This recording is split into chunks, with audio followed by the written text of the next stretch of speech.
শ্রেণীর মানুষ জনগণের ভোটাধিকারকে ক্রয় করার জন্য, বিনষ্ট করার জন্য টাকা পয়সা নিয়ে মাঠে নেমেছে।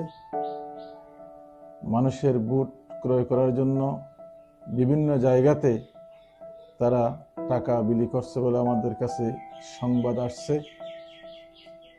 আমি উকিয়া টেকনাফের অধিকার বঞ্চিত মানুষগুলোকে আহ্বান করব, ভোট আপনাদের একটি পবিত্র আমানত। আমার প্রিয় উকিয়া টেকনাফবাসী, আসসালামু আলাইকুম রহমতুল্লাহ।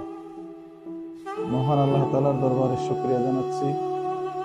তফসিল ঘোষণার পর থেকে আজ সকাল পর্যন্ত কক্সবাজার 4 উকিয়া টেকনাফ নির্বাচনী এলাকায় দাঁড়িপাল্লা নিয়ে মানুষের ঘরে ঘরে গিয়েছি, মানুষের ভালোবাসা পেয়েছি এবং মানুষের অধিকার প্রতিষ্ঠার কথা বলেছি। জনগণ আমাদের উপর আস্থা রেখেছে। উকিয়া টেকনাফে দাঁড়িপাল্লার পক্ষে গণজোয়ার সৃষ্টি হয়েছে। জনগণ একটি সুষ্ঠু, সুন্দর, নিরপেক্ষ নির্বাচনের মধ্য দিয়ে স্বাধীনভাবে তাদের পছন্দনীয় প্রার্থীকে আগামী 12 ফেব্রুয়ারি ভোট দিয়ে নির্বাচিত করার জন্য অপেক্ষা করছি। ঠিক এমন সময়ে আমরা লক্ষ্য করছি এক শ্রেণীর মানুষ জনগণের অধিকার, জনগণের ভোটাধিকারকে ক্রয় করার জন্য, বিনষ্ট করার জন্য টাকা পয়সা নিয়ে মাঠে নেমেছে। মানুষের ভোট ক্রয় করার জন্য বিভিন্ন জায়গাতে তারা টাকা বিলি করছে বলে আমাদের কাছে সংবাদ আসছে। আমি উকিয়া টেকনাফের অধিকার বঞ্চিত মানুষগুলোকে আহ্বান করব, ভোট আপনাদের একটি পবিত্র আমানত। এই ভোটের মধ্য দিয়েই আপনাদের পছন্দনীয় প্রার্থী বিজয়ী হবে এবং জনগণের জন্য একটি সরকার প্রতিষ্ঠিত হবে। মেহেরবানি করে আপনারা কারো প্রলোভনে, টাকার বিনিময়ে আপনাদের ভোট আপনারা নষ্ট করবেন না, আপনাদের পবিত্র আমানতকে আপনারা নষ্ট করবেন না।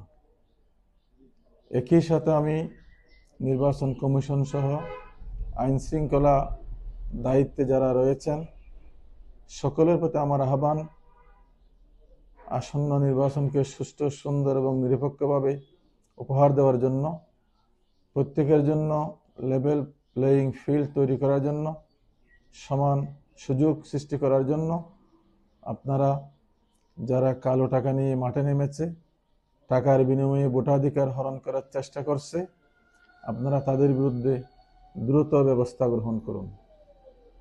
একই সাথে আমি এলাকার সচেতন ভোটার যারা আছেন, দেশপ্রেমিক নাগরিক যারা আছেন, তাদেরকে বলবো, যারা কালো টাকা বিলিয়ে মানুষের ভোটাধিকার হরণ করার চেষ্টা করছে, আপনারা তাদেরকে প্রত্যাখ্যান করুন এবং যারা এই অনৈতিক কাজে লিপ্ত আছে তাদেরকে দেখা মাত্র আপনারা আইন শৃঙ্খলা বাহিনীকে অবহিত করুন। আপনারাই সচেতন হয়ে নির্বাচনে কালো টাকা ব্যবহারের এই পথ রোধ করুন।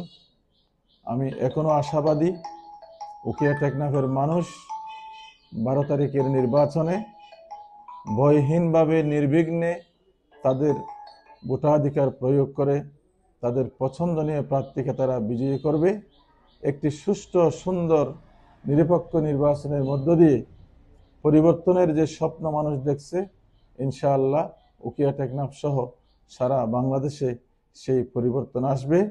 আমি জনগণকে আমাকে ভালোবাসা দেওয়ার জন্য এবং আমাকে নিয়ে জনগণ যে স্বপ্ন দেখতেছে, আল্লাহ তাআলা যেন সেই স্বপ্নকে পূরণ করার সুযোগ আমাদেরকে দেন, সেই দোয়া করে এবং কোনো প্রকার ভয় এবং লোভ লালসায় বিভ্রান্ত না হয়ে ভোটের মতো পবিত্র আমানতকে যথাযোগ্য ব্যক্তির কাছে হস্তান্তর করার জন্য আহ্বান জানিয়ে আমার সংক্ষিপ্ত বক্তব্য শেষ করলাম।